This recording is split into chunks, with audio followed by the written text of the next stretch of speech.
मैंने एक रील देखी थी, उसमें आपने ये कहाँ से विचार आया? ये विचार यूँ आया कि यहाँ का दर्द जो है ना, थोड़ा सा महसूस करना था कि होगा कि नहीं होगा, लेकिन जो यहाँ दर्द है उसके मुकाबले तो इसका दर्द कुछ नहीं था। यहाँ जो तीर लगा हुआ था वो तो उसकी भरपाई कोई नहीं कर सकता, लाखों में एक, लेकिन अब साथ नहीं है तो क्या कर सकते। फिर मैंने फ़ोन किया तो बताया कि ये हो गया है। बात तो बीत गई, मासूम हो गया, दिमाग पूरा काम करना बंद कर दिया। फिर क्या हुआ कि छोरसा ने धीरे धीरे जैसे ही मैं रियल में दिन भर से साथ में मस्ती कर रहे हैं, हम स्टेज पे गए, एकदम से उनका माहौल चेंज, पूरा तरीका चेंज, एकदम परफेक्शन के साथ में आना।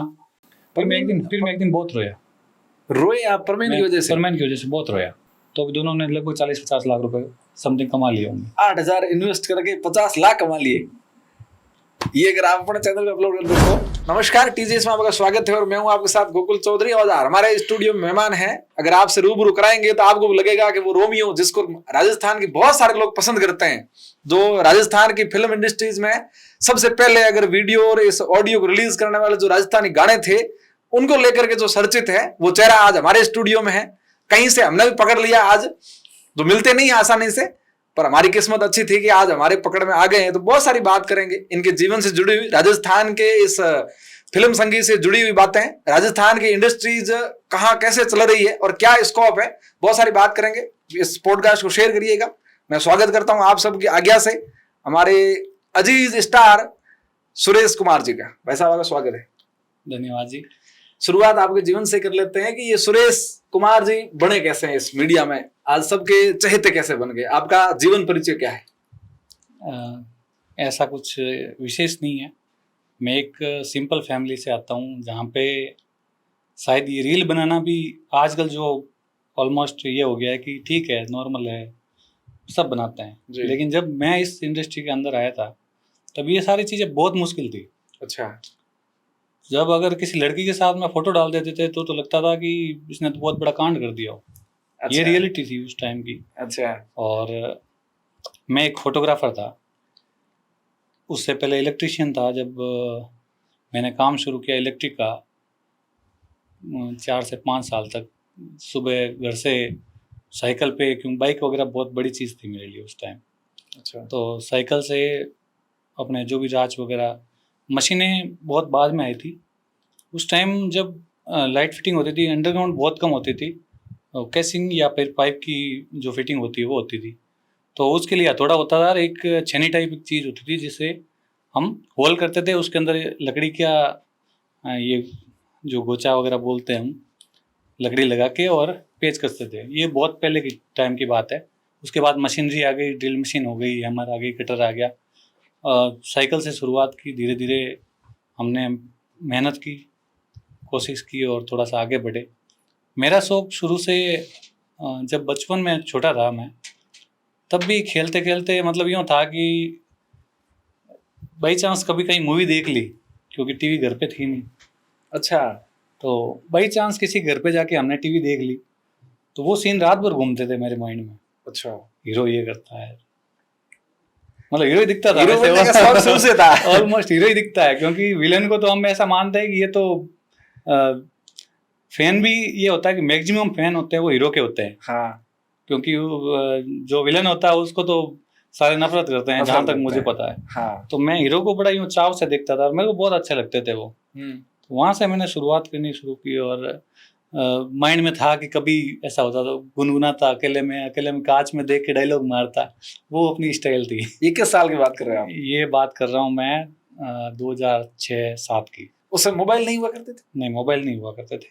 मेरे को एक महात्मा जी मिले थे, हरियाणा के थे, पापा जी के गुरु हैं वो। अच्छा। वो जब हमारे घर पे आए थे, 2008 की बात है, जब कोई मोबाइल नहीं था। अच्छा। कहीं पे कोई मोबाइल वगैरह कुछ नहीं था। 2004 में आए थे वो। अच्छा। 2004 के अंदर घर पे आए, मैं लगभग 13 से 14 साल का था।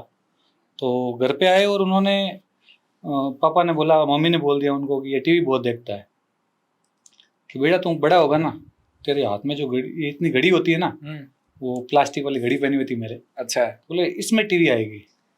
अच्छा। मैं मतलब उस टाइम और आज भी अचंभे में हूँ कि वाकई वो इतने दूरदर्शी थे कि आज रियल में, जब मैंने आज से 5 साल पहले एप्पल वॉच पहनी थी, तब मेरे को रियल में ये लगा कि वाकई में ये चीजें पॉसिबल थी। और उस टाइम ये सोच रहे थे कि हो जाएगी, और एक संत महात्मा होके बिल्कुल सिंपल सा आदमी जो धूनी तापता है, आज भी धूनी तापते हैं, भोपालगढ़ के पास मंदिर है उनका। तो मतलब ये चीजें फिर मेरे को लगा, मैंने कहा बाबा जी ने फेंक दी होगी अपने अपने भी लग ये क्या पॉसिबल है कि घड़ी में टीवी आएगी? घड़ी में टीवी आएगी। जिलर गांव है, वहाँ पे उनका मंदिर है, महादेव जी की पूजा करते हैं वो। अच्छा। तो बड़ा यूँ मेरे को यूँ ताज्जुब हुआ, मैंने कहा यार ऐसा थोड़ी होता है, लेकिन वो हो गया, आज के टाइम में पॉसिबल हो गया। कुछ लोग जिंदगी में याद रहते हैं। बचपन में भी ये था कि नाना जी मेरे को मतलब ये था कि स्कूल लेके जाते थे 6-7 किलोमीटर दूर साइकिल पे, तो उनकी जो चीज़ें थी ना जिंदगी में अभी भी याद आती है कि कहीं पे भी रास्ते में कहीं कांटा मिल जाता है कि यहाँ कांटा पड़ा है, साइकिल रोकते, वो स्टैंड करते, मेरे को नीचे उतारते और वो कांटा उठाते, वो साइड में फेंकते। मेरे को कभी ये, मैंने काफ़ी बार पूछा, मैं नाना जी कहाँ जरूरत है, अच्छा साइकिल ही तो है, एक टायर है, कहीं से भी निकल जाएगा, इतना बड़ा लंबा रास्ता है। लेकिन वो बोलते थे कि अपने यहाँ से कांटे हटाओ, भगवान अपने ज़िंदगी के जो कांटे हैं वो हटाएगा। अच्छा। आज भी जब मैं गाड़ी से चलता हूँ ना, चाहे फॉर्चूनर से भी निकलता हूँ, कोई दिख जाता है पत्थर, मैं हटाता हूँ, मेरा कैमरामैन बोलता है सर बावड़ा है क्या, ऐसे क्या कर रहे हो, कहीं से निकल जाएगा, इतनी बड़ी हाईवे रोड है। तब मैं बोलता हूँ कि शायद जिंदगी के अंदर अपने भी बहुत सारे पत्थर होंगे जो भगवान ने हटाए होंगे, अपना एक छोटा मोटा पत्थर हटाने में क्या दिक्कत है। शायद वही तरीका था कि मेरे को आगे से आगे भगवान ने रास्ता दिखाया, और मैं इलेक्ट्रिक का काम करते करते छोटे मोटे पैसे जोड़ के 6-7 हज़ार में एक कैमरा लेके आया, फुल पिक्स छोटा सा। मेरे दोस्त की शादी में गया, वहाँ मैंने जम के फोटोग्राफी की। शौक था। मोबाइल तो महंगे थे। अच्छा। और बहुत प्यारे प्यारे फोटोज लिए मैंने। जब पेन ड्राइव में उसके घर पे कॉपी करवाए, जोधपुर के थे वो, तो उसके पापा BSNL में ऑफिसर थे, उन्होंने फोटोज देखे, एक तो उस फोटोग्राफर के देखे जो उनकी परमानेंट जो पेमेंट वगैरह लेके आया था, एक मैं था जो ऐसे ही दोस्त के नाते खींचे शौक से। उन्होंने बोला कि उस फोटोग्राफर को मेरे सामने बोल दिया कि फोटो ये होते हैं देख। पहली बार मैं खुद के लिए मतलब कैमरा लेके आया, 6,000 रुपये में कैमरा मिला था मेरे को, आगे लेके आया, वो वाला फुल पिक्स, उसका लेंस बाहर निकलता था आवाज आती थी फिर बाहर निकलता, मस्त लगता था वो। उसकी शादी में फोटोग्राफी की, उसके पापा ने मेरे सामने बोल दिया, बोला ये देखो ये होता है काम, ये होता है। मेरे को थोड़ा यूँ फक्र भी महसूस हो रहा था, माइंड पता नहीं कहाँ से घुमा, मैंने कहा अपनी फोटोग्राफी करेंगे। अच्छा। क्या एक गांव में किंग लाइट फिटिंग की थी, कोई अच्छा बंदा था मेरे जैसा, मतलब दोस्त अच्छा जुड़ा हो गया था, उसको बोला यार तेरी शादी में फोटोग्राफी में करूँगा, पैसे मत देना चाहिए। अच्छा।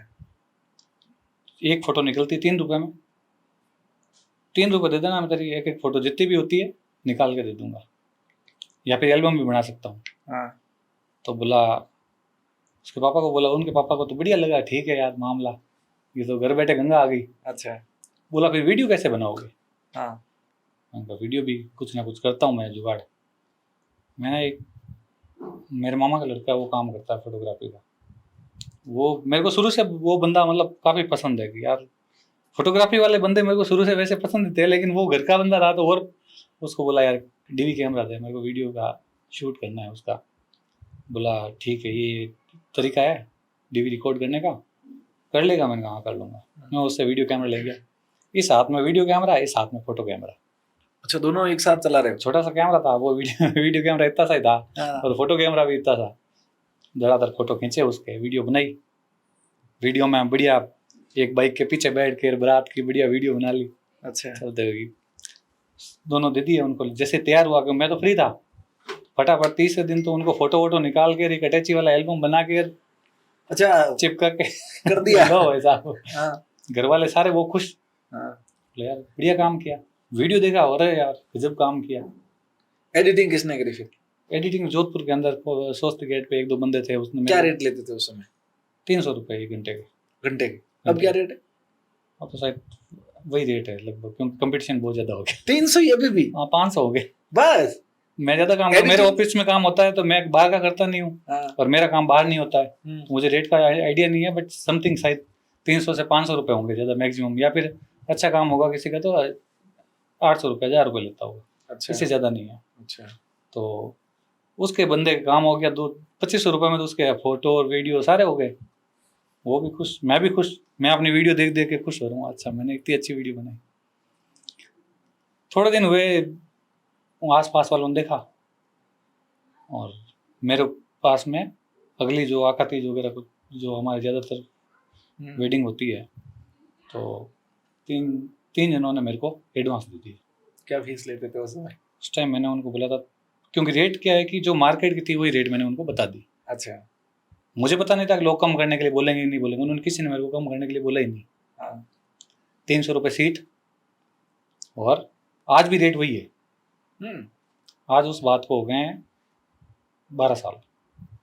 मैं छोटा सा था, बिल्कुल छोटा सा, दिखता नहीं था, कई बार तो कूद कूद के फोटो लेने। क्यों रेट क्यों नहीं बढ़ी? हर चीज बढ़ी। 12 साल में पेट्रोल 38 रुपए से आज 102 पे लेकिन पहुंच वो गया। रेट यही है अभी तक, पता नहीं क्या है मार्केट। क्या रीजन है? मार्केट में कंपटीशन बहुत ज़्यादा हो गया। उस टाइम थोड़ी शीट वगैरह प्रिंट महंगी होती थी, अब थोड़ी सस्ती होने लगी। अच्छा। कुछ प्रोडक्ट भी सस्ते हो गए, कुछ लोगों ने ध्यान नहीं दिया होगा, या फिर काम अच्छा नहीं होता होगा, या फिर उस टाइम मैं ज़्यादा अच्छा कर रहा था। क्या बात है। खुद की तारीफ। आजकल के फोटोग्राफर कहेंगे सुरेश जी ये बात ठीक नहीं है। तो उस टाइम मैं 2014 के अंदर 50 mm लेंस यूज करता था, जिसको आज 4-5 साल पहले लोगों को पता चला है कि लेंस आ रहा है। अच्छा। ये रियलिटी है। अच्छा। उसके बाद मैंने एक ट्रेनिंग की थी ICIC फाउंडेशन के अंदर, फोटोग्राफी की।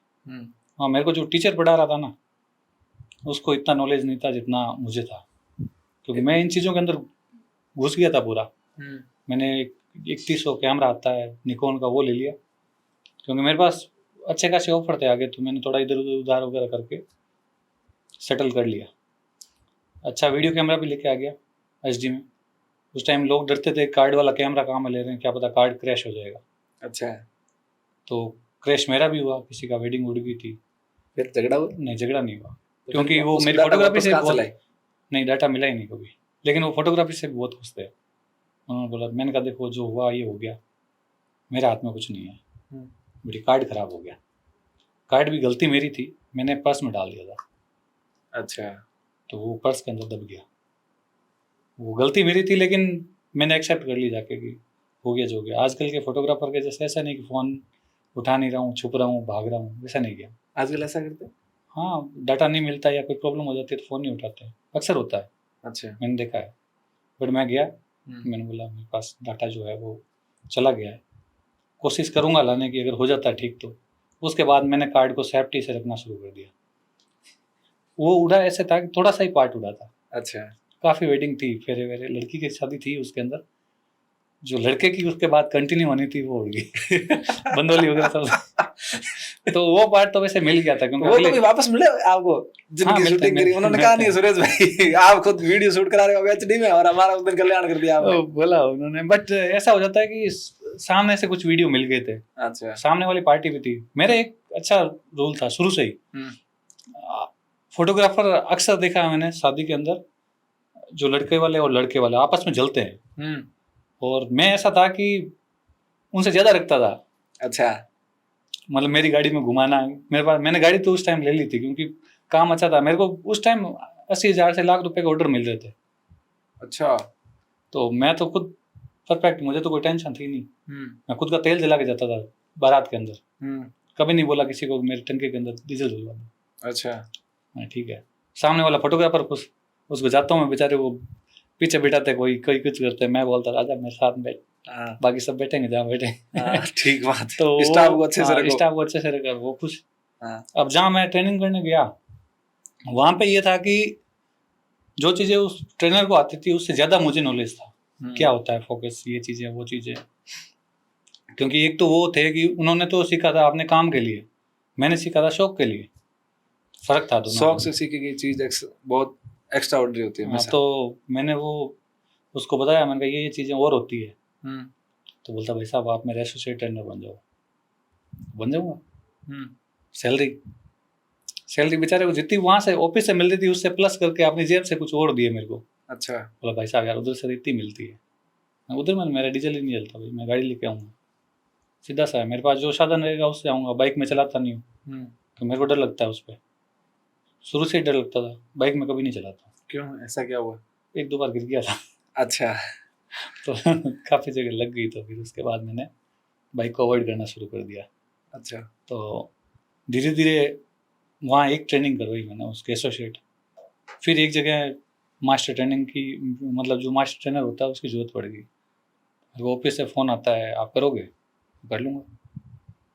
बोले ठीक है आप ऑफिस आओ, इंटरव्यू वगैरह हुआ, सिलेक्ट होना था, सीधा था कि मेरे को नॉलेज तो पूरा भरा हुआ था कि भाई जितना मुझे आता था कि ये था कि पूछने वाले को कम पड़ेगा, कैमरे के एक एक पॉइंट याद थे मेरे को। तो वहाँ से मैं ट्रेनर बन गया, काफ़ी लोगों को सिखाया। कितने साल तक ये काम किया?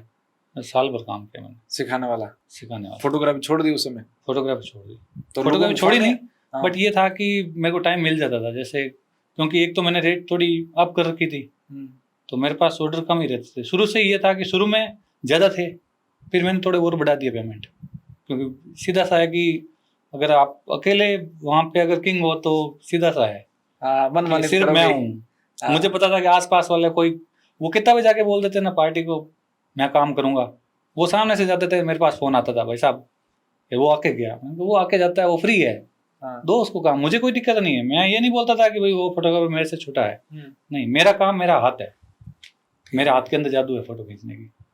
फ्री टाइम में चिड़िया हुई फोटो खींच ली, ये चीज़ अच्छी दिख रही है इसकी फ़ोटो खींच ली, भोंरा दिखा उसकी फ़ोटो खींच ली। फेरे में बैठे थे, कैंडिडेट के टाइम उस टाइम को जानता नहीं था, मैं फेरों के शॉट लेता था, जूम कर करके अच्छे खासे, इसको ब्लर करो और उसको ओके करो, और फोकस रिंग का, क्योंकि उस टाइम ये था कि फोकस रिंग को कोई छेड़ता ही नहीं था। अच्छा। मैं उसको मैनुअल करता, फिर उसके ऊपर धीरे धीरे हाथ घुमाता, जादू तो हो रहा है, चीज़ तो शूट हो रही है मजा आ रहा है। उसको स्लो मोशन में लगाओ, एडिटर को बोलता स्लो मोशन में फेरे लगा। आज ये चीज़ आज भी नहीं करते हैं, बाकी अगर उस चीज़ को स्लो मोशन में लगा के वीडियो दिखाया जाए, अब जो ये रील वगैरह डाल रहे हैं उसमें स्लो मोशन करते हैं, अच्छा लग रहा है, तो ये चीज़ें उस टाइम भी थी। लेकिन उसको क्या है कि लोग यूज नहीं करते, गोली मारो फोन। मैंने बहुत कम सुना है कि राजस्थान में फोटोग्राफी में कोई ट्रेनिंग लेके फोटोग्राफी करे, ऐसा बहुत कम होता है कि गांव में फोटोग्राफर ऑटोमेटिक जो 3-4 चीजें उसी को यूज लेते हैं, बाकी कैमरे के कितने सारे ऑप्शन है उसको यूज लेते ही नहीं। जोधपुर के अंदर जो आज मेरा एक कैमरामैन है मेरे पास काम करता है, ओम दैया, वो 1.5 लाख से 2 लाख रुपए चार्ज करता है एक वेडिंग के। अच्छा। अब 2 लाख रुपए चार्ज करता है, फिर भी उसके पीछे बड़े लोग नहीं करवानी है उससे, उसके पास ज्ञान से है, कैमरा वही यूज करता है जो मैं अपने गानों के अंदर यूज करता हूँ। सही बात है।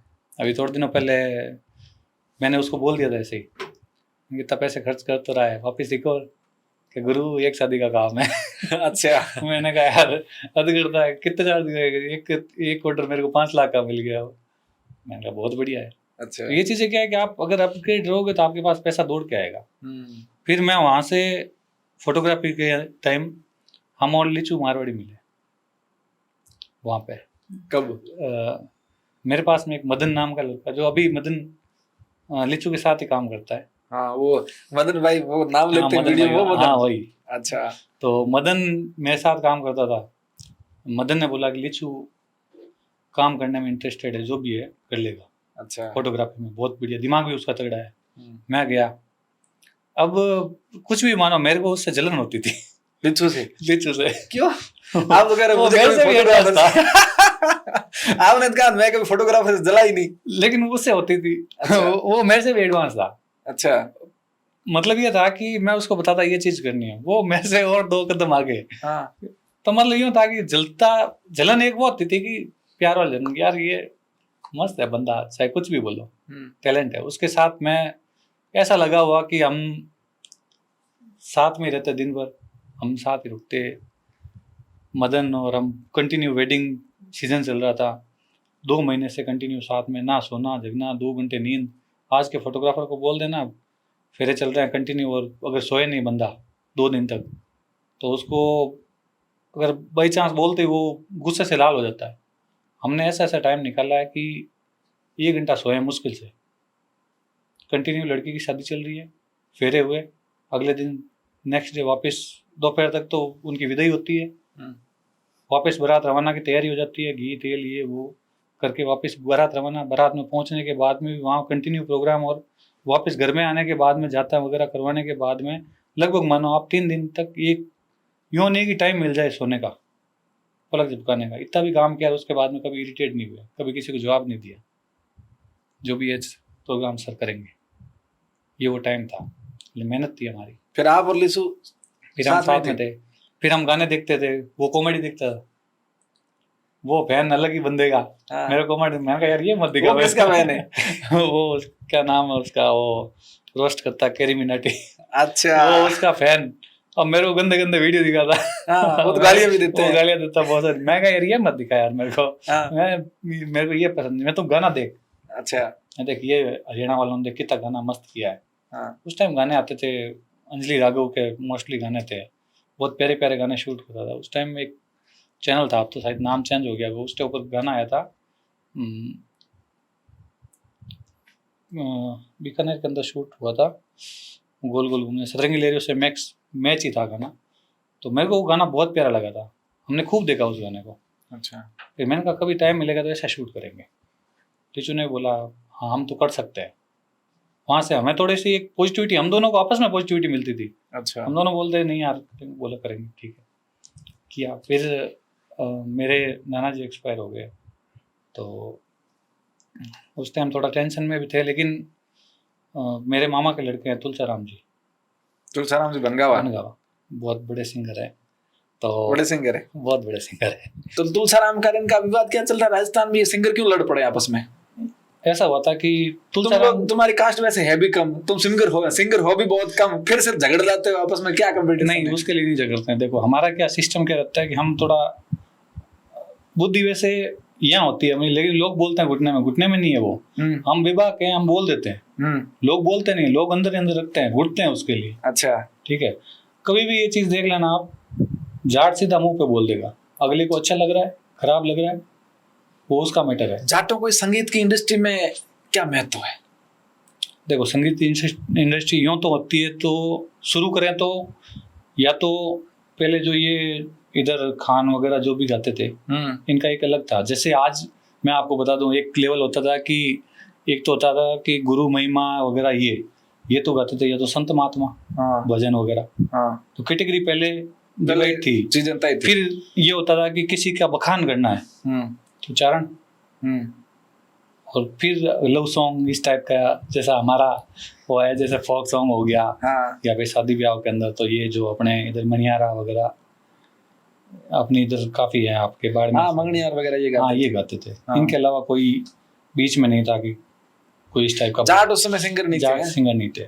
ठीक है, फिर क्या हुआ कि कुछ चीजें आ जाती है बीच में कि लोग ऐसा कहते हैं कि जाट कोई चीज के पीछे पड़ जाए तो उसको तबाह कर देते हैं, खत्म मामला, सट है वो पर। तो आज भी देख लो राजस्थान इंडस्ट्री का, छीन ली सबसे आपने, पता कर लो सब जगह आपकी तबाही। देखो मैं हूँ, ठीक है, ओम सियोल है, आप यही बाड़मेर का है, एक छत्रराज, निमी गुड़सिया, ओम सियोल, एक छत्रराज है। अच्छा, इस मामले में आप बिल्कुल 2022 तक का उठा लो, किसी का गाना हिट हुआ हो तो हमने वही टोने दिया हो तो क्या चौधरी दिखता था चारों तरफ। क्या बाकी वालों कैसे कुछ नहीं करते, बस कुछ नहीं किया हमने, मेहनत की बस। अच्छा, फिर मैंने 2 साल का गैप ले लिया, फिर मेरे को लगा राजस्थान की जनता याद रखेगी, वो तो बोलने लगी।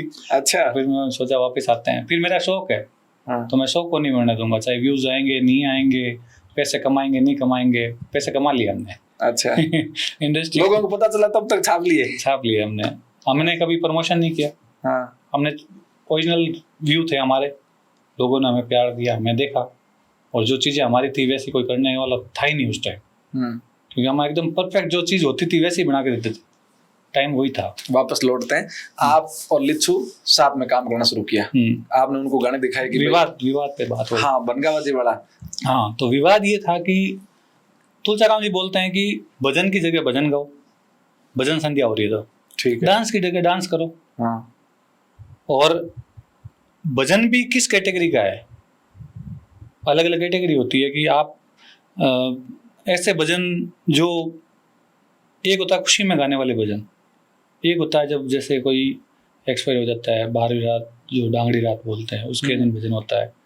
तो ये वहाँ पे मुद्दा शुरू हुआ था कि उनको शायद नॉलेज नहीं था, जो सिंगर थे उन्होंने कोई महावीर सांकला, हाँ, तो उन्होंने कोई भजन गा दिया था हंसला हंसला करके कुछ, तो वो होता है डेड एंड पे या फिर डांगड़ी रात में गाए जाने वाला। तो तुलसीराम जी ने बोला कि आप ऐसे ऐसे लोगों को आगे लेके आ जाते हो जो जिनको नॉलेज ही नहीं है। वो पहले से ही सिंगरों के लिए खुद सा तो वैसे थे, क्योंकि कभी वो तेजा जी के वहाँ पे मोरिया बुलवा दिया, ये कर दिया। मैं उनका पॉडकास्ट किया था तो उन्होंने कहा कि ये लोग मतलब कुछ का कुछ ही कर देते हैं, उनको पता ही नहीं कि ये क्या कर रहे हैं। तो ये उस वजह से बोल रहे थे। अब उड़ता तीर लिया किसी तीसरे बंदे ने, हाँ, तो बंदी ने अच्छा। तो अब उन्होंने क्या किया कि ये बोल दिया कि भाई तुलसीराम जी, तो देखो मीडिएटर हमेशा लड़ाने की कोशिश करते हैं, चाहे कोई भी बंदा हो। नहीं तो दुर्गा दशराज का इससे क्या फायदा? कोई मतलब नहीं था। क्यों कूदे फिरे इसमें? शायद किसी ने उनके कंधे पे रख के तीर चलाने की कोशिश की। अच्छा, यूं लपेटे इसके बीच में। हाँ, तो वो फिर लोगों ने बोल दिया कि भाई आप तुलसीराम जी को क्या बोल रहे हो। सीधी बात है, फैन है, मैं भी भाई हूँ तो मैं बोलूंगा। मेरे को कोई बोल रहे तुलसीराम जी आपके साथ में काम क्यों नहीं करते, मैं उनका वीडियो शूट कर देता हूँ, बट कभी मैं उनके गाने पे बहुत सारे कम मैंने किए हुए हैं, बन्ना बन्नी गाने उनके मैंने भी किए हुए हैं, लेकिन हमारे सॉन्ग भी मेरा टच ही हुई है। मैं भजन में कर लूंगा, टाइम आएगा मेरा, मैं भजन कर लूंगा। लेकिन अभी जो तुलसीराम जी भजन गा रहे हैं तो मुझे तो मेरा काम करने दो। तो मैं लव सॉन्ग करता हूँ, सीधी सी बात है। अच्छा, तो मेरे वो मैच होता ही नहीं है। तो वो बोल देते हैं, चाहे हम तो घर में बैठे हैं दोनों, कोई दिक्कत नहीं है, लेकिन अब वो उनके लिए बोले तो मेरे को भी किसी ने बोलना शुरू किया, तू क्यों बोल रहा है, तो उनसे क्या मतलब है। अच्छा भाई, हम अपनी कम्युनिटी के नहीं बोलेंगे, कब बोलेंगे आप बताओ। तो मैं भी बोला, तो मेरे को भी काफी लोगों ने अच्छा बोला, काफी ने बुरा बोला, मुझे कोई फर्क नहीं पड़ता, बट जो रियलिटी है उसके साथ तो चलो। सच क्या है? सच यही है कि जो था वो रियलिटी के साथ था, कि आप जो भी बोलते हो खुल के बोलो। अब ये भी टॉपिक साथ साथ में आ जाता है कि आप नाम चेंज करके, आकाश चेंज करके काम क्यों कर रहे हो। ये क्यों है? लोग अपनी जात, ओरिजिनल जाति को छुपाते क्यों है? वो उनका मेथड है, तो इसका हम कुछ नहीं। ऐसे फिल्म इंडस्ट्री में, अपने बॉलीवुड में भी था कि राजेश खन्ना यहाँ खन्ना बन के रहे, लेकिन वो जब पाकिस्तान से आए थे तो उसमें मुसलमान थे, जिंदगी भर उन्होंने उस धर्म का पालन किया, लेकिन नाम राजेश खन्ना रखा। इस पर भी बहुत विवाद हुए थे। ऐसे बहुत सारे नाम है जो लोग हैं कुछ और, दिखा कुछ और रहे हैं।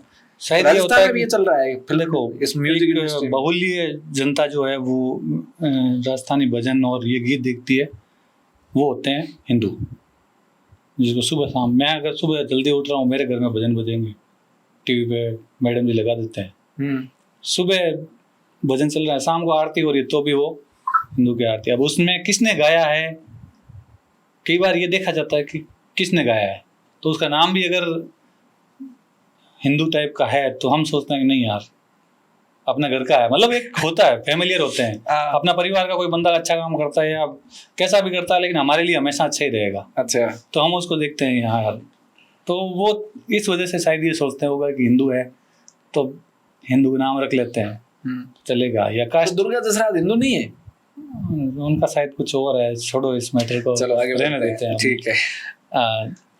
बात होती है नेक्स्ट की, हम लीचू के साथ में काम कर रहे थे, मेरे को सॉन्ग पसंद आ रहे थे। मैंने जब मेरे नाना जी एक्सपायर हुए तो तुलसीराम जी के साथ में हम बैठे बैठे बातें कर रहे थे, तो मैंने तुलसीराम जी को अपनी फोटोग्राफी बताई। अच्छा, मैंने तुलसीराम, मैं इस टाइप के फोटो बनाता हूँ, मैं वीडियो भी कर सकता हूँ। अच्छा, तो बोला मेरा 2-3 भजन है, मैं तैयार करता हूँ, तू शूट कर। अच्छा, ठीक है। नेक्स्ट हम 10-15 दिन बाद में तुलसीराम जी और हम निकले शूट पे हमने गाना शूट किए, 2 गाना शूट किए, कुड़जा और एक कोई और भजन था, बहुत जाखड़ के क्या नाम है उनका, सॉरी, हाँ, बिगा जी महाराज और कुर्जा 2 सॉन्ग थे। बिगा जी महाराज का कुर्जा वाला था, वो भी कोई ज्ञानी टाइप का सॉन्ग था। तो हम गए वहाँ पे, फिर हमारी एडिटिंग गई भवानी राव के पास। अच्छा, भवानी राव उस टाइम एकमात्र एडिटर थे। भवानी राव पूरा होल्ड रखते हैं क्या एडिटिंग पे राजस्थान में? अगर किसी को एडिट करवानी तो भवानी राम उस टाइम, और आज के टाइम भी। अच्छा, अगर आपको कम टाइम में अच्छा काम चाहिए तो भवानी राव। अच्छा, उनके पास 4-5 तो बंदे हैं, फटाफट आज गाना दिया, शाम तक रेडी करके आपको हाथ में। अच्छा, मेरा गाने नहीं देते वो, क्योंकि वो बोलते हैं आप क्लिप पे बहुत लेके आते हो अच्छा। शूट करके ये मेरे आप हाथ गाने गाने, करते आप हैं? 2 दिन बैठो फिर दूंगा आपको। अच्छा 2 दिन से मेरे को गाना मिलता था। सतरंगी लेडी उन्होंने एडिट किया था, हाँ फिर पनियारी का भी कुछ पार्ट उन्होंने जो तरीका था जमाने का वो उन्होंने किया, और फिर जो डीआई हुई थी कलर करेक्शन, वो उस टाइम थोड़ा क्या था कि चीज़ें काफ़ी चेंज हो गई थी, और मुझे वो पहले वाली चीज़ें पसंद नहीं थी। पनियारी गाने की जो एडिटिंग हुई थी उस टाइम कलर ग्रेडिंग का काम मेरे यहाँ पे महेंद्र नाम का लड़का था, पूरा उसने किया था। अच्छा तो मैंने भवानी राव को क्लिपें दी, भवानी जी ने क्लिपें देखी आराम से, फिर बोला यार इतना अच्छा शूट करता है, कहाँ था, कौन से किसके पास काम करता है? हाँ मैं किसी के पास काम नहीं करता, मैं तो नया नया आया हूँ, पहली बार शूट किया है। अच्छा बोला यार मेरे पास शूट कर लो, बहुत सारे गाने पड़े हैं। अच्छा चलो चलते हैं। गए भवानी जी के पास में, भवानी जी ने बोला एक क्लोज लगा दो, एक लॉन्ग लगा दो। अब क्लोज लॉन्ग मेरे को तो, मैंने तुलसीराम जी का गाना किया था वो भी एक कैमरे से शूट किया था, वहाँ 2 कैमरे की जरूरत पड़ गई, मैंने लगाई 2 कैमरे। अब एक लॉन्ग लग रहा है, एक क्लोज लग रहा है, एक में लिपसिंग हो रही है, एक में डांस हो गया, बात खत्म, ये गाना शूट हो गया। अच्छा उनके गाने ऐसे ही शूट होते हैं। मतलब दिमाग में वो था कि यार ये क्या है, कुछ एक्स्ट्रा करना है, कुछ अलग करना है, अलग भी करना है, लेकिन ये क्या हो रहा है, ये तो कुछ है ही नहीं। तो बोले यार ये गाने तो ऐसे ही शूट होता है हमारे यहाँ पे। फिर मैंने तुलसीराम जी को बोला कि मैंने कहा यार इनका सिस्टम सही नहीं है, मुझे सेट नहीं लग रहा है, मैं सोचता हूँ कि मैं कुछ अलग गाने करूँ, आप मेरे को कुछ अलग टाइप के गाने दो। अच्छा तुलसीराम जी ने मना कर दिया कि मैं जानोड़ी वानोड़ी नहीं गाऊंगा। बंगाबाजी नहीं होगा, बड़े पक्के हैं भाई। मैं ऐसे गाने नहीं गाऊंगा, तेरे को जो गवाना है किसी और से गवा ले। तो फिर मेरे को तलाश हुई सिंगर की। अब मैं एक गाना देखता हूँ जानोड़ी सलीम शेखावात का।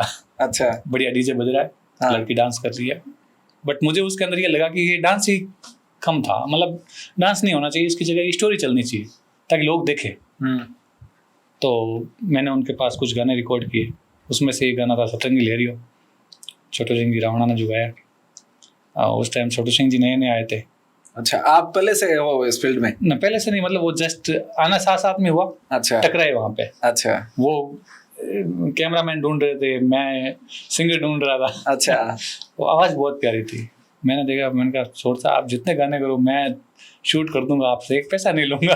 अच्छा बस मेरे को साथ लेके चलो आप। हाँ बोला ठीक है चलते हैं। हमने खूब सारे गाने साथ में किए, उसमें उन्होंने मेरे को सतरंगी लहरियो गाना गा के दिया। अब गाने का उन्होंने एक पैसा नहीं लिया। अब ये हुआ कि ऑडियो का, वीडियो का और टोटल चीज़ें मिला के टोटल खर्चा है हमारे 8,000 रुपये का उस समय शूट करके। सतरंगी लहरियो आपने किस साल शूट किया था? 2016-17 में। तब ये मोबाइल लोगों के घरों में नए नए आने शुरू हो गए, ज्यादातर हो गए थे। बस ये था कि कुछ जीबी मिलती थी महीने की, तो मतलब ऑलमोस्ट बहुत कम। और उस टाइम राजस्थान इंडस्ट्री बहुत नीचे लेवल पे थी। आज का टाइम सेम देख लो। अच्छा आज का टाइम देख लो, इतने ही व्यूज उस टाइम आते थे। अच्छा आज कितने ही अच्छा गाना डाल दो, 5 से 10,000, 15,000, 20,000, लाख। किसी का बहुत अच्छा गाना हो गया, हिट हो गया तो 5-10 लाख व्यू आ गए। इससे आगे दुनिया नहीं थी। मैं वहाँ आया, मैंने शूट किया, भवानी जी से एडिट हुआ। पप्पू जी आईटिया एक सिंगर थे, उन क्या हुआ था कि एक कन्फ्यूजन हो गया था। क्या गाना था पप्पू जी आईटिया का, सतरंगी लहरियो लिखा हुआ उनका था। कुछ मतलब पूरा कंप्लीट उनका यूज नहीं किया हमने। कुछ लाइनें, मेन जो पिक लाइनें थी वो उनकी थी। हमने वहाँ पे रिकॉर्ड किया एक दूसरे स्टूडियो के अंदर, वहाँ पे वो गाना सेट नहीं हुआ। अच्छा तो मैंने प्लान किया कि हम सलीम के स्टूडियो में ही इस गाने को करेंगे, और बाई चांस हम उनको साथ नहीं लेके गए उस दिन, और हमें गवाना तो था किसी और से, वहाँ पे छोड़ सा साथ में थे हमारे। ठीक है, तो हमने छोड़ सा बोला, मैंने छोड़ सा आप ये गाना गाओ। छोड़ सा ने गाना गा दिया। ठीक है। अब गाना चला। अब चलने से पहले हमारे पास थे पैसे, तो थे नहीं उस समय, पैसे नहीं थे, तो फोटोग्राफी से कमाए वो किधर डाल दिए? वो तो खर्च हो गए थे तो इस लाइन में घूमते घूमते। आप वो ढीला है क्या? ढीला नहीं है, बट खर्चे बहुत थे। जोधपुर आ गए थे, रूम का रेंट, गाड़ी की किस्त, छोटी मोटी गाड़ी के खर्चे, खुद के खर्चे, ऑफिस का खर्चा। तो यूँ करके पैसे पूरे मतलब डेड एंड पे आ गया कि पैसे अब है ही नहीं। अच्छा। एक बार जमाना था तब बहुत पैसे हुआ करते थे, वापस वहाँ से वापस ऐसे लेवल पे आने का कि अब तो बिल्कुल हमारे पास में ये है कि सुबह से शाम तक के जुगाड़ नहीं है। अच्छा। सुबह वो सोचते थे कि आज कमाएंगे, उससे शाम को 2016 में। खाना खा लेंगे। हाँ, अच्छा मेरे साथ में एक बंदा और था, सदैव रोज, अच्छा उसकी भी कहानी ट्विस्ट वाली थी। अच्छा वो भी मेरे जैसा ही, अच्छा काम आता था लेकिन करता नहीं। अच्छा और मेरे को काम नहीं आता था, कम आता था, इस लाइन का नहीं था, लेकिन वही था कि मेरे को करना बहुत था काम। फाइनली गाना को एक बंदे ने बोला कि मैं इसके 8,000 रुपये दे सकता हूँ। हम खुश हुए, 8,000 रुपये सतरंगी लहरियों के सतरंगी लहरी गाने। शूट, सिंगिंग वगैरह, एडिटिंग, सब कुछ उसके अंदर टोटल अपलोड करना किसी चैनल पे, तो 8,000 रुपये खर्चा आ रहा है। अब खर्चा कोई आ रहा है। अब उसको लेने के लिए कोई तैयार नहीं। अच्छा हमने बहुत 2-3 जनों से बात की, फिर बाई चांस रमेश जी को फ़ोन लगाया राजकोट। मैं, रमेश जी आप एक कंपनी चलाते हो और ये गाना है, ले लोगे? बोला सर रिस्क ले रहा हूँ। मैं कहा ये गाना और शूट करके दे दूंगा फ्री में, कभी नहीं चलाता हूँ। अच्छा अब लालच दिया। हाँ बोला ठीक है फिर भेज दो। मैंने गाना भेज दिया रात को रेडी करके। उनका लोगो भी नहीं है उस चैनल का लोगो भी भूल गए हम। अच्छा फटाफट में भेजा, हाँ गाना अपलोड हुआ। अच्छा सेकेंड डे ये कोई विवाद हुआ था जोधपुर के आसपास, तो 2 दिन के लिए नेट बंद कर दिया गवर्नमेंट ने। अच्छा तो 2 दिन तक गाना 5,000 व्यूज। अब मैं भी सोच रहा हूँ यार, अगले का पैसा लगा हुआ है, हमारी मेहनत लगी हुई, गाना नहीं चल रहा है। तीसरे दिन थोड़े से व्यू आए, चौथे दिन डीजे पे बजा, पर डे 1 लाख, 1.5 लाख, 2 लाख। गाना यूँ बढ़ रहा है, मतलब यूँ स्वैप कर रहे हैं ना, उसके अंदर 10,000 व्यू बढ़ रहे। अच्छा मतलब एक टाइम देखो, ऐसे स्वैप कर रहा था मैं, 10,000 व्यू बढ़ रहे थे। अब गाना सबको हिला दिया। अच्छा अब कोई मेरे को कभी तो सिंगर बोल रहा कुछ, जो दूसरे वाले जो साथ में थे एड ऑन, या फिर पप्पू जी बोलने लगे जिनके लिरिक्स थे। शुरू की जो मेन लाइन थी वो उनकी थी, बोले अफसोस है यार मेरा गाना था, मैं गा रहा था, आपने उनको दे दिया। मैंने कहा भरोसा हुआ तो हुआ यार, गाना चल रहा है, नाम है आपका उसके अंदर। अच्छा उनको भी जैसे तैसे मनाया। मैंने कहा रियलिटी यही है। मैं ऐसा बंदा हूँ, मैं बोल देता हूँ हाँ हुआ है तो हुआ है, हाँ, गलती हो गई, फील कर लेते अब इसको कुछ नहीं कर सकते हैं। अब जो तीर कमान से निकल गया वापस नहीं आने वाला, तो इसका एक ही सोल्यूशन है, या तो हम खुश होकर बैठ जाएं या नाराज होकर बैठ जाएं, लेकिन उसका कोई सोल्यूशन वापस कभी नहीं हो सकता। सही बात है। तो गाना चल गया तगड़े वाला, सब जगह वाई वाई हो रही थी। फिर सेकेंडरी हमने वहाँ से अच्छा काम करना शुरू किया। गाना करेंगे तो अच्छी लोकेशन पे करेंगे, घूम के करेंगे, चाहे पैसा लग रहा है तो लग रहा है। 1 साल तक मेरे को कोई काम नहीं मिला। वो गाना कितने पे गया फिर? गाना तो बहुत चला गया। गाना तो उस टाइम शायद 150 मिलियन तो उसी टाइम। रमेश जी ने उससे कितने कमाए? रमेश जी ने शायद आई थिंक जिनके साथ जिनके चैनल पे अपलोड है वो, और वो उनका रेवेन्यू शेयर होता है, तो अभी दोनों ने लगभग 40-50 लाख रुपए समथिंग कमा लिए होंगे। 8,000 इन्वेस्ट करके 50 लाख कमा लिए। ये अगर आप अपने चैनल पे अपलोड कर देते हो 50 लाख मैं कमा लेता। अफसोस नहीं हुआ बाद में? नहीं, अफसोस नहीं हुआ। अच्छा अफसोस इसलिए नहीं हुआ कि उसकी किस्मत में लिखा हुआ है। अच्छा मेरे को अफसोस कभी नहीं होता, ये बहुत बड़ी चीज़ है। मैं कभी ये नहीं सोचता हूँ कि ये मुझे मिल जाता। अच्छा मैं सोचता हूँ अपनी किस्मत में लिखा हुआ तो मिलेगा। उसके 1 साल बाद में एक गाना और रेडी होता है, मेरे माइंड में आता है। मैं सलीम शेख आवाज़ को फ़ोन करता हूँ, मैं भाई ये गाना है, रेडी करना है। बोला ठीक है करता हूँ। उस टाइम एक प्रॉब्लम हो गई थी, छोरसा के ऊपर कोई मुकदमा हो गया था, तो छोरसा गा नहीं पाए।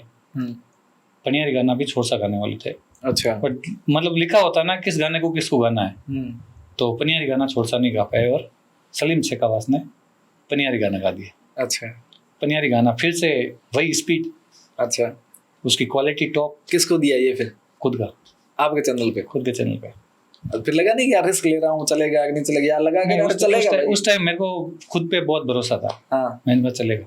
अच्छा बूस्ट कर दिया उसने, पहले वाले ने, सतरंगी ने? बूस्ट तो नहीं किए, बट 1 साल तक मेरे गाने खूब डाले, मैंने चले नहीं इतने। अच्छा लेकिन ये गाना मतलब ये था कि मेरे माइंड में ये था कि ये गाना चलेगा चाहे कुछ भी हो जाए। कई बार ऐसी पॉजिटिव वाइब चलती है अपने आसपास की, ये चीज़ हमने बहुत अच्छी बनाई और बहुत मेहनत की इसके ऊपर। अच्छा गाना चल गया 100-125 मिलियन, हर महीने ये भर के पैसे आ रहे थे अकाउंट के अंदर। अच्छा अब सब कुछ रेडी, कोई दिक्कत नहीं। इस गाने से आपने कितने पैसे कमाए? आई थिंक शायद 40-50 लाख रुपए समथिंग मैंने भी कमा लिया उससे। खर्च कितने किए इस पे? खर्च वही 7-8 हज़ार रुपये। 8,000 इन्वेस्ट करके 40-50 लाख फिर पे छाप लिया आपने? 50 लाख रुपए और छाप लिए, मतलब वो तो उसने छाप लिए, हाँ क्योंकि उनको दे दिया तो बात वहीं खत्म हाँ, हो गई, ठीक है। हमने कमाए नहीं। जी। लेकिन इस गाने से और 50 लाख अब ओपी सेटअप कर रहे हैं। लोग जानने लगे कि ये हाँ, कौन है, ये हाँ। एक्टिंग कर रहा है, ये एक्टर कौन है इस गाने में? एक्चुअली एक सिंगर है श्याम जी बिडिया सर, अच्छा। उन्होंने मतलब एक चीज़ सोची कि अगर मैं कभी भी सिंगिंग करूंगा इस बंदे को अपने गाने में जरूर एक्टिंग करवाऊंगी। अच्छा, उस टाइम एक्टिंग आप कहाँ से सीखे फिर? कुछ नहीं सीखा, एक शीशा था घर के अंदर लगा हुआ सामने, हाँ, उसके अंदर देखता, लिपसिंग करता। वो आज तक मेरे से पूरी मैनेज तो आज तक नहीं हुई। आज भी मेरा गाना देखोगे तो होठ कुछ और चलेंगे, बोल कुछ और चलेंगे, है? ये रियलिटी है, ऐसा चल रहा है? बिल्कुल चलता है। अच्छा लोगों को शायद पता है नहीं है, बट मैं बता देता हूँ, अच्छा। ये रियलिटी है। क्योंकि ये होता है कि सिंगर होता है उसके सब परफेक्ट चलता है, सिंगर हम बन नहीं सकते, क्योंकि वो हमारे पास शुरू से वो गला, उसका तरीका, सब कुछ, बहुत सारी चीज़ें होती है जो कुछ चीजें गॉड गॉड गिफ्टेड होती है। तो वो इतने जल्दी जल्दी शब्द बोल देते हैं, वो मेरे से होते ही नहीं है। अच्छा। तो और गाने मेरे को याद होते नहीं है। हाँ, हाँ, अच्छे गाने होते हैं वो हमेशा याद होते हैं, लेकिन कुछ गाने ऐसे होते हैं जो याद नहीं होते। अच्छा अच्छे गाने तो फिर भी मैं कई बार 5-7 बार सुन लिया। कभी ड्रीम गाना हुआ, जैसे पनियारी था तो ड्रीम गाना था, सतरंगी लेरियो था तो ड्रीम गाना था, तो ये गाने याद हो जाते थे, क्योंकि ये चीज़ें पहले से वाइब्स आप अपने आसपास चलती है, ये चीज़ हमें अच्छी लग रही है। फिर मैंने शुरू किया काम खूब दबा के। डेली के, ये था कि 365 दिन मैं शूट पे रहता था। वो रियलिटी मुझे याद है 2020 की, मैं कभी सोया ही नहीं ढंग से। अच्छा, कितना जना स्टाफ चलता है आपके साथ? उस टाइम हमारे साथ नेपाल सिंह जोधा, धर्मेंद्र राव और 1-2 आर्टिस्ट, और या फिर मतलब लगभग 7-8 जनों की टीम थी हमारी। अच्छा, शूट तो- कौन करता था? शूट नेपाल सिंह मैक्सिमम गाना उस टाइम। अच्छा, तो फिर कभी प्रेम आ जाता, ऐड होते रहते, बोलता मैं आ जाता हूँ, ठीक है चलो, फ्री है तो चलो। कैमरामैन को मैंने शायद 2021 तक 22 तक शायद किसी को कभी पे नहीं किया। फ्री में आते थे? हाँ, उन्होंने कभी मांगे नहीं, क्योंकि मेरे या तो मेरे स्टूडेंट होते थे मैक्सिमम, अच्छा नेपाल सिंह वगैरह सारे मेरे स्टूडेंट थे, अच्छा उन्होंने कभी मांगे ही नहीं, मैंने दिए नहीं। अच्छा। क्योंकि हाँ, जैसे ज़रूरत पड़ जाती कभी कि हाँ ठीक है मेरे को कहीं चाहिए 20-30 हज़ार रुपये, 50 हज़ार रुपये, 1 लाख रुपये, तो भी कभी जिसको ज़रूरत पड़ी मैं देता था। एडिटिंग के लिए जब शुरू किया था धर्मेंद्र राव को, तब शायद मैंने उसको सैलरी दी थी 5,000 या 6,000 रुपये, वहाँ से सैलरी से स्टार्ट किया था उसको। हाँ, शायद लाख रुपये समथिंग कमा रहा होगा। आपके साथ है अभी? नहीं, मेरे साथ नहीं है। अच्छा। मैंने जब बंद कर दिया था 2 साल पहले प्रोडक्शन, तो सबको एक बार बोल दिया आप घर पे चले जाओ, मैं काम नहीं कर। फ्री हो? अच्छा ठीक है। इसके आगे फिर आपने कौन से 20 के बाद? फिर लगा लॉकडाउन। अच्छा, लॉकडाउन काम बंद हो गया आपका? नहीं, काम बंद नहीं हुआ मेरा। आपका शूट चालू रहा? मेरा शूट यूँ हो गया था कि हम 5 जनों की टीम थी, धर्मेंद्र, नेपाल, सोनिया सोलंकी, मैं, 4 की। अच्छा। हम 4 जने थे, और एडिटिंग धर्मेंद्र करता था, शूटिंग नेपाल, और मैं और मैडम। तो हम चले गए अपने फार्म हाउस पे, खेत के अंदर। अच्छा 5 किलोमीटर आसपास कोई नहीं, अच्छा। खुद ही क्वारंटीन हो गई? खुद क्वारंटीन। हाँ, और हम 5 हैं तो 5 कुछ भी करो, किससे हाँ। कोई मतलब नहीं है। ठीक है। 5 आपस में कहीं भी घूम रहे हैं इधर उधर आसपास। तो हमने उस टाइम में इतने गाने शूट किए, क्योंकि लोगों के पास टाइम था देखने के लिए, मेरे पास टाइम था शूट करने के लिए। सिंगर अपने घर पे बैठे बैठे, आधी बार तो मोबाइल की जो वॉइस, जो शिल्पा की वॉइस थी, वो मोबाइल पे रिकॉर्ड होती थी आईफोन में, और उससे वो गाने बनते थे। अच्छा। वो मोबाइल पे रिकॉर्ड करती, सिंगर को भेजती, सलीम को, सलीम म्यूजिक देता, मुझे भेजता, और हम शूट करते। और सलीम और शेखावास दो यही की है? सलीम का गांव शेखावास है। अच्छा, शेखावास गांव है। हाँ, ये सिंगिंग भी करते हैं और म्यूजिक भी देते हैं? म्यूजिक भी देते हैं। अच्छा। तो म्यूजिक का मतलब अभी तक क्या राजस्थान के अंदर किसी को नॉलेज नहीं है इतना, ज्यादा चल रहा है सलीम शेखावास, बहुत सारे गानों बहुत सारे में गाने। इनका आता है कि सलीम वो ऐसे बोलते भी अलग से हैं, सलीम शेखावास। तो वो क्या एकदम लोगों की नजरों में है क्या। हाँ, लोग। और मैंने मैक्सिमम गाने उनके किया था। अच्छा। जब तक मैंने काम बंद किया था फर्स्ट बार, तब तक मैंने सारे गाने उनके किए थे, लगभग 80% गाने उनके। कितने रुपए लेते हैं वो आपसे एक गीत के? 2,025 रुपये से स्टार्ट किए थे शायद, आज 8 से 10,000 रुपये समथिंग है। अच्छा। तो वो जैसे जैसे टाइम आया वैसे वैसे चलते गए। तो उसके बाद गानों का दौर चलता रहा, अच्छे गाने किए, खूब किए। फिर 2022 के अंदर मेरी मुलाकात हुई परमैन से। परमेन भाई साहब, हाँ, अच्छा, king of musician. King of musician. अच्छा, तो वो क्या है कि उन्होंने फ़ोन किया मेरे को, मैं परमैन बोल रहा हूँ, मैं भी जाट हूँ, आप भी जाट हो। थोड़ा आप जोर से बोलो। परमैन ने मेरे को फ़ोन किया, बोला मैं भी जाट हूँ, आप भी जाट हो, ठीक है, मिल के करते हैं, थोड़ा अच्छा रही वो, आप वीडियो में बहुत अच्छा कर रहे हो, ये कर रहे हो। अच्छा, तो मेरे को भी लगा ठीक है यार, कोई अपना बंदा है। तो बोला मैं आपको बहुत सारे अच्छे अच्छे ऑडियो दूंगा, आप वीडियो बना के दो। तो मैंने कहा ठीक है, आप मेरे को भेजते रहना, मैं करते रहूँगा और कर लेंगे, बिल्कुल कोई दिक्कत नहीं है।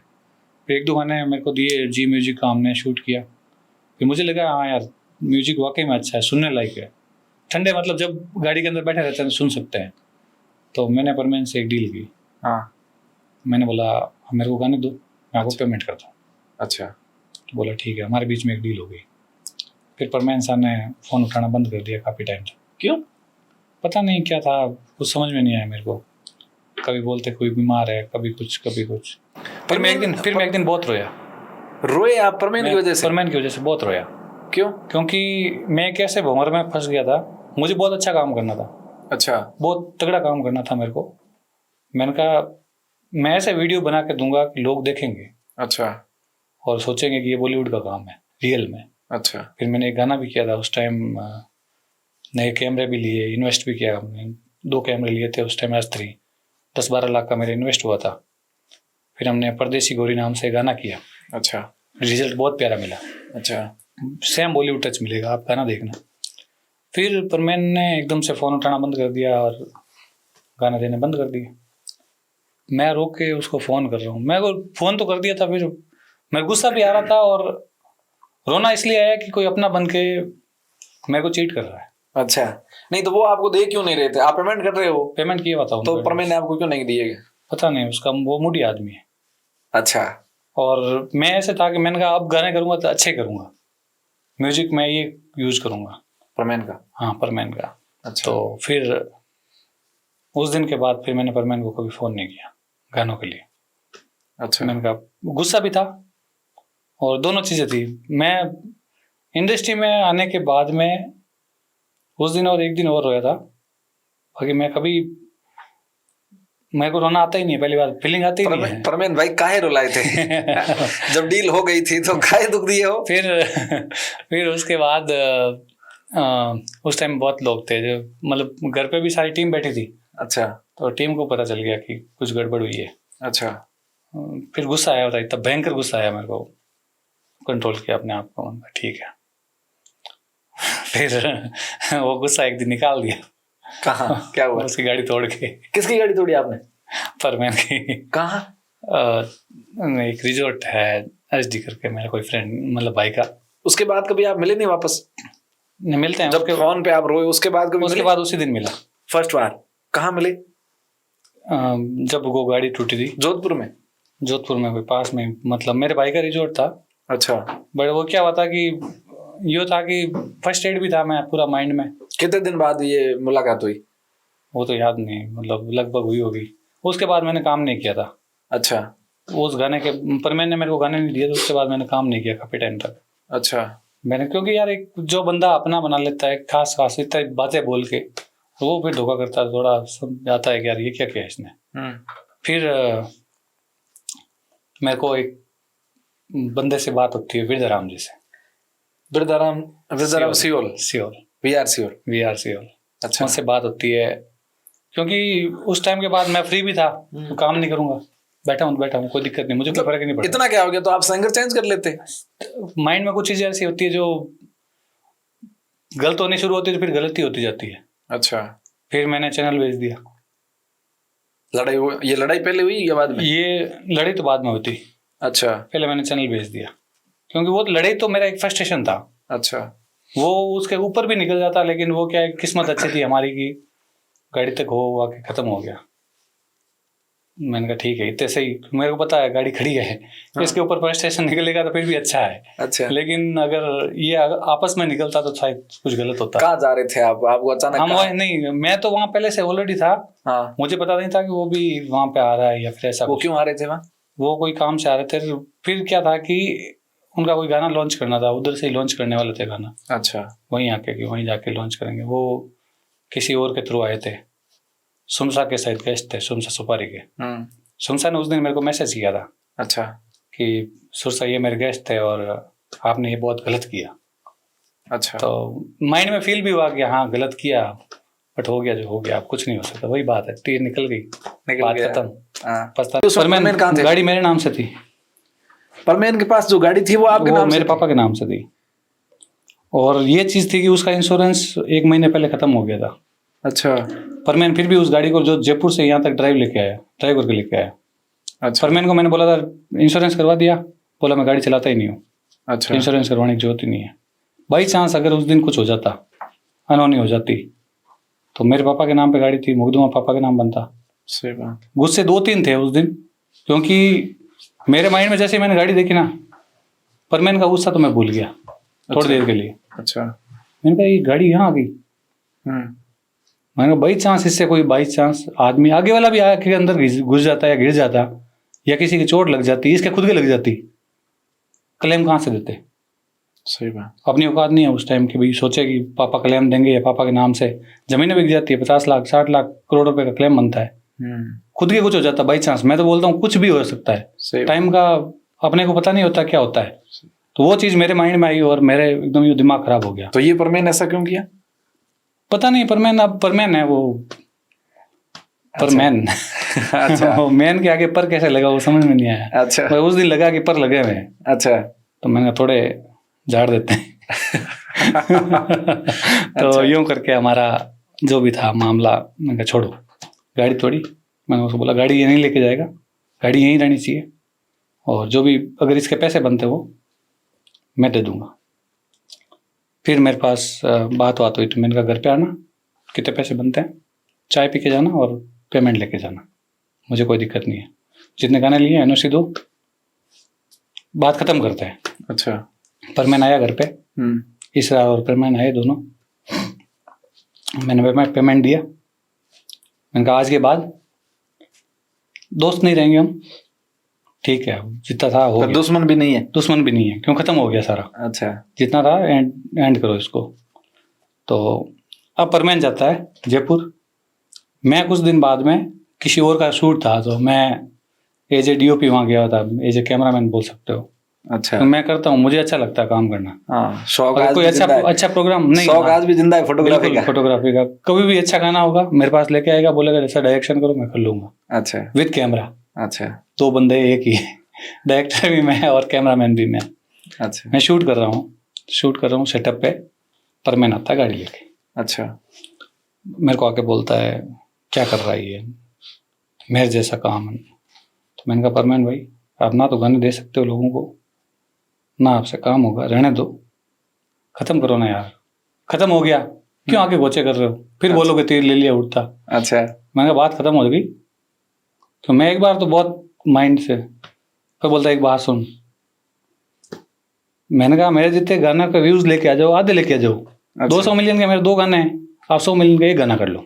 अच्छा मेरी बस इतनी सी बात है।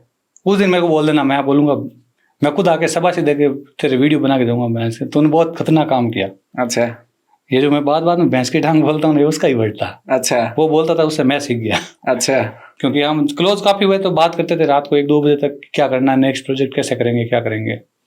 तो बंदे ने वहाँ पे और बोला, बोलने लगा, तो मैंने कहा रुक मैं मोबाइल में रिकॉर्ड कर लेता हूँ।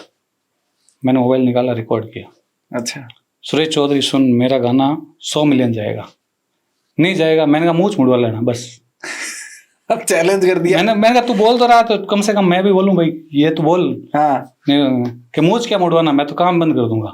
अच्छा ठीक है, बढ़िया बोला, रिकॉर्ड किया, सेव दे, मैं डाला फोन। मैंने कहा परमेन भाई मिलते हैं। हाँ कि 10 गाने करूंगा। परमेन भाई का गाने हो गए 10 साल और पहले। हाँ मैं फोन कर रहा हूँ, परमेन भाई गाने 100 मिलियन। अरे यार मजाक मत करो। अभी भी आप उसको छेड़ते मैं हो? छेड़ता हूँ बिल्कुल, मैं तो वो चैलेंज जिंदा अभी भी आपके पास? बिल्कुल मेरे मोबाइल के अंदर है, मैं आपको अभी सेंड करूंगा। अच्छा बंदा बोलता है, मैं यार बोला है तो 100 मिलियन गए नहीं परमेन के? 100 मिलियन खिलौने हैं क्या यार? ऐसा आपके पास क्या जादू 300-400 मिलियन लेके बैठे हो? तो वो तो टाइम था हमारा वैल्यूबल टाइम था। अच्छा। एक टाइम का उपयोग भी होता है सही तरीके का। हाँ। वो टाइम भी हमारा था और हमारी मेहनत भी डिफरेंट थी। जो चीज़ें वो कर रहे हैं वो हमारी चलो क्वालिटी में नहीं थी, ऑडियो में नहीं थी, लेकिन वीडियो में तो वो चीज़ें दिखती है हमारे। हमने जो मेहनत की थी हमारी वीडियो में दिखती है। अच्छा। उनकी वीडियो में मेहनत नहीं दिख सकती उतनी जितनी हमने की थी, वो परफेक्शन। तो वो नहीं चला क्या श्याम वाला एक था ना जो 35 मिलियन? मेरे को तो सारे गानों के व्यूज याद हैं उसके। अच्छा, ध्यान रखते हो? मैं बिल्कुल ध्यान देता हूँ भाई, चैलेंज किया है उसने तो मैं देखूंगा भाई का गाना चला कि नहीं तो चला। फिर आप मैं किस दिन खुश होकर केक लेके जाऊं भाई 100 मिलियन का कार्ड दे। क्या बात कर रहे हैं? टाइम नहीं आ रहा है, क्या करें अब। परवीन भाई चैलेंज किए तो फिर निभाओ।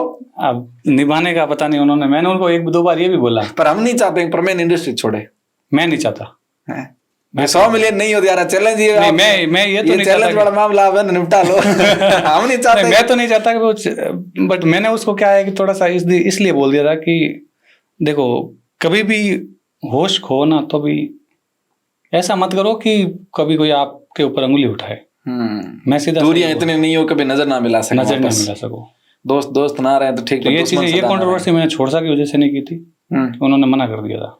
इनकी एक कंट्रोवर्सी और हुई थी हमारे बाढ़ में, एक सिंगर है मुझे नाम याद नहीं है, रविंद्र सिंह भाटी के कोई गीत गाए थे उन्होंने। हाँ वो, हाँ उसके ऊपर नाम याद नहीं मेरे को, हमारी बात भी हुई थी उनसे कई बार, कोई कंपोजिशन थी उसके ऊपर। तो उन्होंने कहा कि भाई मेरा ये यूज किया, परमेन ने उस पर कॉपीराइट डाल दिया। फिर परमेन उनसे बात करते हैं, वो ऑडियो भी वायरल हुआ, उस सिंगर ने काफी माहौल भी बनाने का प्रयास किया, छोटू सिंह पर भी आरोप लगे। वो क्या था? ये होता क्या है? कंपोजिशन होती है, ये म्यूजिक की धुन होती है। एक्चुअल में तो क्या होता है कि धुनें कहीं ना कहीं से उठाई जाती है। अच्छा। लेकिन कुछ गाने जैसे तुलसीराम जी हो गए, छोरसा हो गए, ये कुछ चीजों को क्रिएट करते हैं। अच्छा। और ये भी बोलते हैं फेयर यूज कर सकते हो आप, बट ये जहाँ नहीं चाहते हैं कि हमारा यूज हो तो वहाँ पे नहीं करने देते हैं, वो उनके राइट्स होते हैं। अच्छा।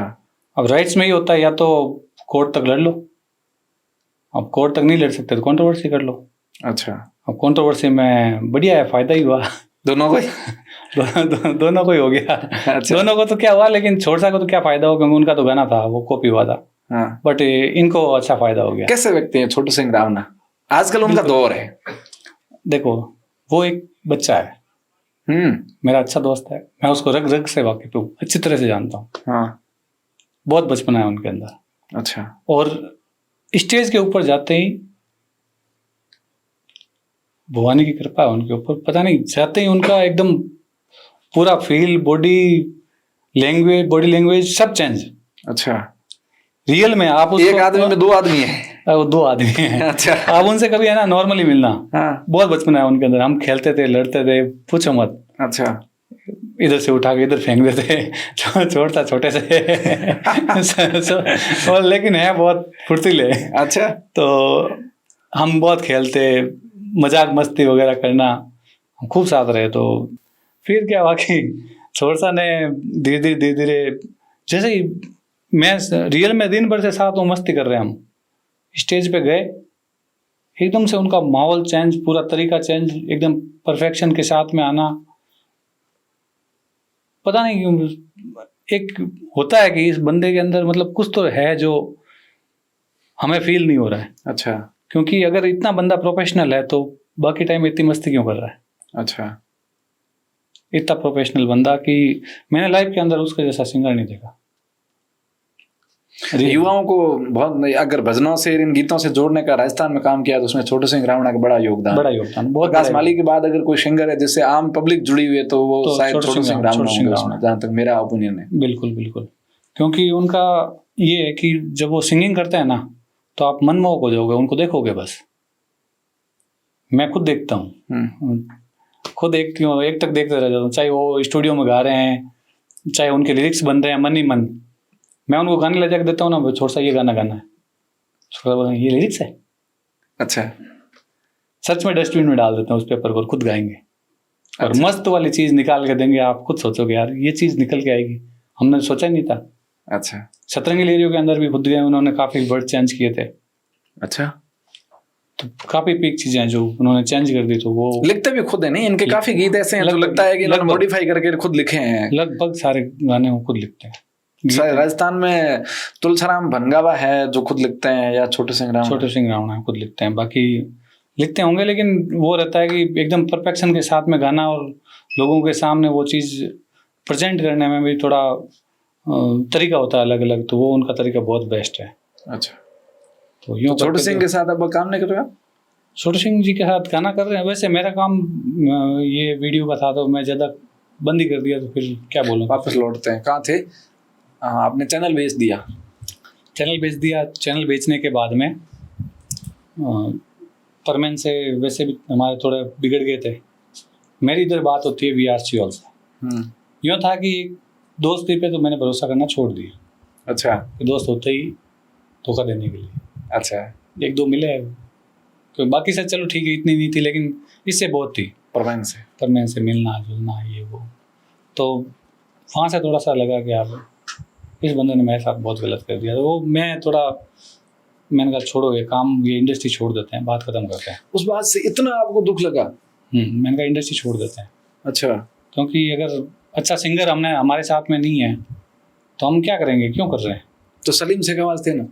सलीम शेख आवाज भी थे, लेकिन कभी कभी कुछ चीजें इतनी अच्छी लग जाती है कि अच्छा, उनके अलावा कुछ अच्छा दिख नहीं रहा था। वो उस वाली होगी, सब हरा रहा ही दिख रहा है। हरा रहा ही दिख रहा है, वही बात हो गई। अब उसका गाना भी था अच्छा, बनाने का तरीका बहुत प्यारा है उसका। अच्छा, आज भी उसका कायल हूँ उस चीज़ के लिए। हाँ, लेकिन जो हुआ वो चलो हो गया। बाद में मेरी बात होती है VRC हॉल से, वेदाराम जी से बात होते होते हम जैसे ही फ्री होता वीडियो कॉल पे वो नॉर्मली बात वगैरह होनी करनी, तो मुझे एक नया दोस्त मिल गया जिसके साथ हर बात शेयर कर सकता हूँ। आज ये हुआ, आज ये किया, आज वो किया, वो भी भाई साहब वहाँ जा रहा हूँ, ये जा रहा हूँ। हाँ, फिर उन्होंने बोला यार मेरा भी एक वीडियो करना है, शूट करना है गाड़ी का, सिंपल सा एक वीडियो बनाना है, रील टाइप बनाना है। और मुझे उनको भी बहुत शौक था वीडियो का। हाँ, उनको फोटो वीडियो बहुत पसंद था, गाड़ियाँ बहुत पसंद थी। तो मैंने कहा मैं जब फ्री होऊंगा तब मैं शूट करूँगा। फिर ऐसे ही माइंड में आता है कि यार मैं नया चैनल क्यों नहीं शुरू कर लेता। फिर उन्होंने मेरे को बहुत मोटिवेट किया उसके लिए। अच्छा, बोला सुसा यार आप बहुत अच्छा कर रहे थे, आपने बंद करके बहुत बड़ी गलती कर रहे हो आप, ये वो। मैंने कहा यार मन नहीं करता। बोला करो एक गाना, मैं आपको भेजता हूँ, इस टाइप का कुछ करते हैं। उन्होंने सीधा गाना भेजा पंजाब के केडी का। अरे खासा केडी के। मैंने कहा इतने पैसा नहीं है। मैंने कहा इतने पैसा नहीं है।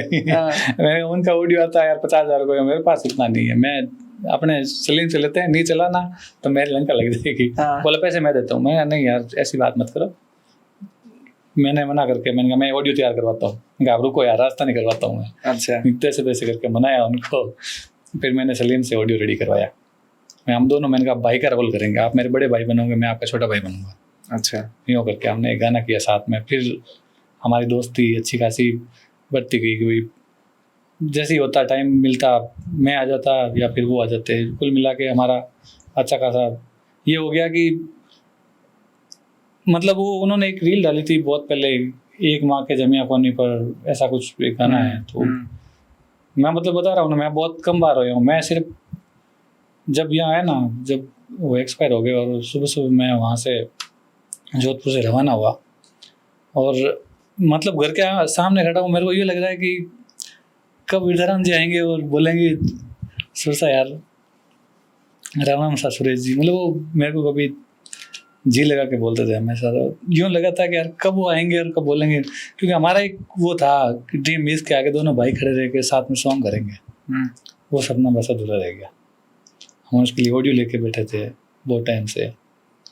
बाड़मेर जेल के अंदर थे तब मैं मुलाकात हुई थी मेरी। तो बोले अब तो बस 2-4 महीने की बात है, जैसे ही होगा रेडी कर लेंगे। कुछ चीज़ें अधूरी रह जाती है। उन्होंने मेरे को एक चीज़ और सिखाई, मेल जोल। मैं लोगों से बहुत कम मिलता था, मिलता ही नहीं था। अपने रास्ते गया, आया, बात खत्म, कभी मिला ही नहीं किसी से।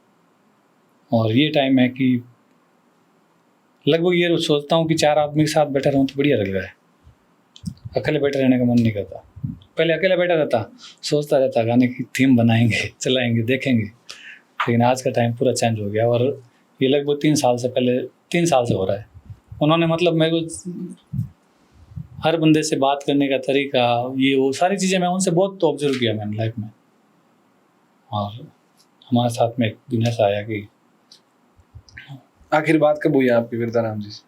मेरी हुई थी थोड़े दिनों पहले बात हुई थी मेरी। क्या हुआ था, हाँ, मैं रिजॉर्ट पे बैठा था तो कॉल आया था उनका। बोले थोड़े एक तो ये कार्रवाई हुई थी, इससे पहले एक और कार्रवाई हुई थी। वीरताराम जी गाड़ी लेके चले गए थे पुलिस वाले। तो उसके बाद मैंने फ़ोन किया था, मैंने कहा वीरताराम जी गाड़ी का क्या मामला है यार? तो बोला यार चलता रहता है। मतलब उन्होंने इतना लाइटली इस बात को अवॉइड किया ना, मुझे यूँ लगा कि सब कुछ नॉर्मल है। और बंदा इतना मतलब उसके ऊपर मान लो इतना हेवी प्रेशर था कि पुलिस वाले ये बोल रहे थे हम ये कर लेंगे, सीज कर देंगे, ये कर देंगे। फिर हमारी उसके बाद में शायद 15 दिन या 20 दिन बात नहीं हुई। तब तक ये उस दिन उन्होंने स्टेटस लगाया तो मैंने वापस लगाया कि चीज़ें होती रहती है।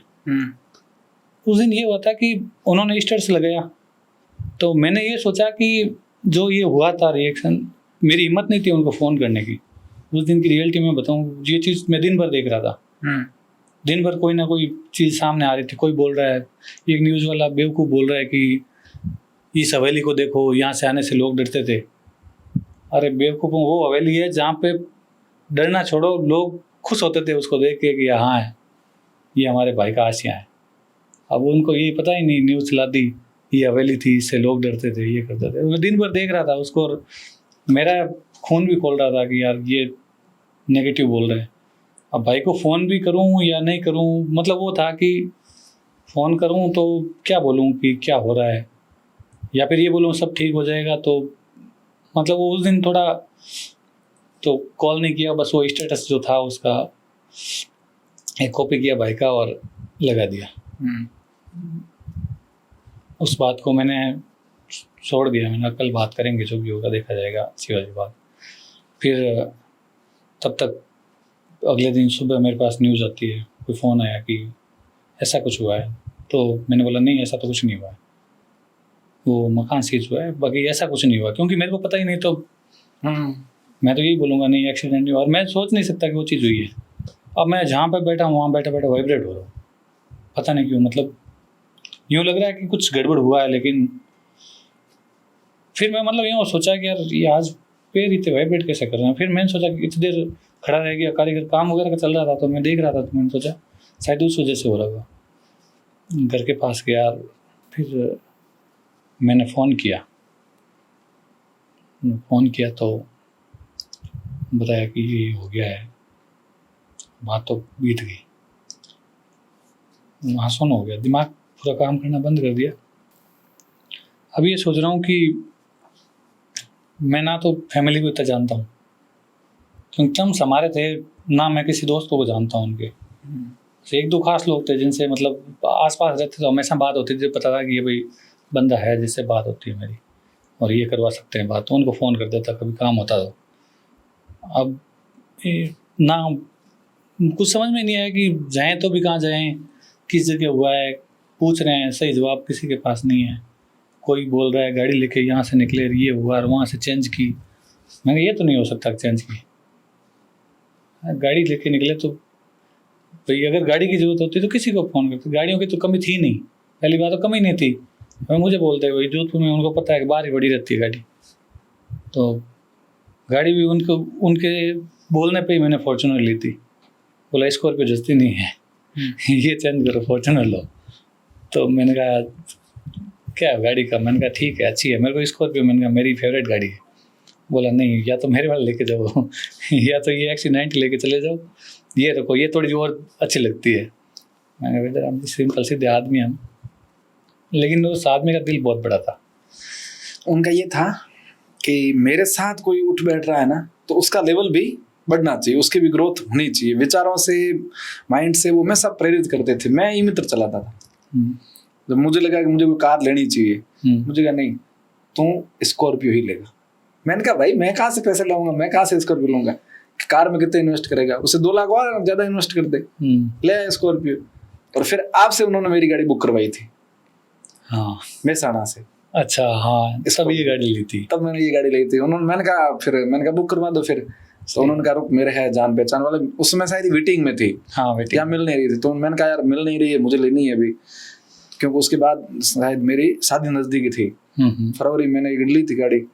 तो उन्होंने कहा अरे है हमारे लोग हैं चिंता मत करके, फिर आपको फोन किया हाँ और ये बुक करवाई। हाँ मैंने आता, हाँ याद आ गया मेरे को, आपके नाम से बुक हुई थी? मेरे नाम से गाड़ी बुक हुई थी। हाँ मैं नाम साथ ही गए थे, बंदे मैं और अलग ही बंदा थे, क्योंकि उनको एक ही था कि कोई भी बंदा होना साथ वाला मोटिवेट करते रहो। हाँ और मोटिवेट भी इतना खतरनाक वाला करते थे, अपनी खुद की स्टोरी बता देते, मैं कहाँ से कहाँ पहुँचा, मैंने काम किया, ये किया वो किया, एक एक चीज़ के लिए कोशिश की पूरी, और बिजनेस भी उन्होंने पूरा एकदम तरीके से मैनेज करके, बस वाला ये वो कंस्ट्रक्शन दुनिया भर के काम वगैरह, मेरे को बोले ये देखो पूरा फर्म वगैरह मैनेज करना, सारा कुछ कर सकते हो आप, जो चाहिए आप, अगर हेल्प चाहिए तो मेरे को बोलो, एक दो बार की भी।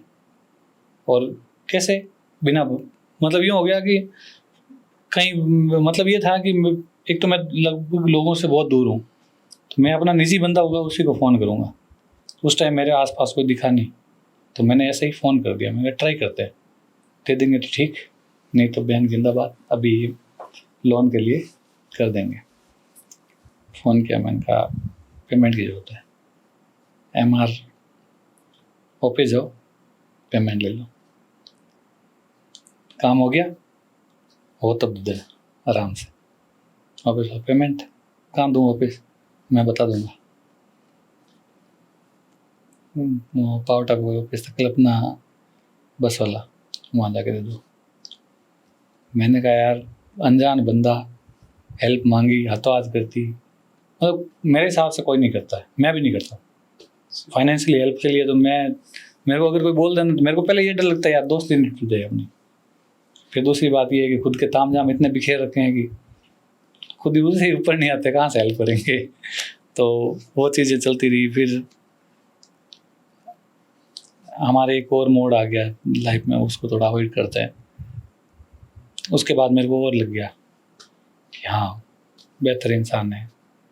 उन्होंने मेरे को फ़ोन किया, बोला अगर आपकी फैमिली में से कोई है तो वाया फ़ोन क्यों आ रहा है, आपका डायरेक्ट फ़ोन क्यों नहीं आ रहा है। मेरे को डांटा एक चीज़ के लिए। तब मुझे लगा कि यार ये चीज़ गलत की, क्योंकि मैं उस टाइम विद्याराम जी को ढंग से नहीं जानता था। तो मैंने किसी और से फ़ोन करवाया था कि भाई आप वहाँ से फ़ोन करो और उनको बोलो।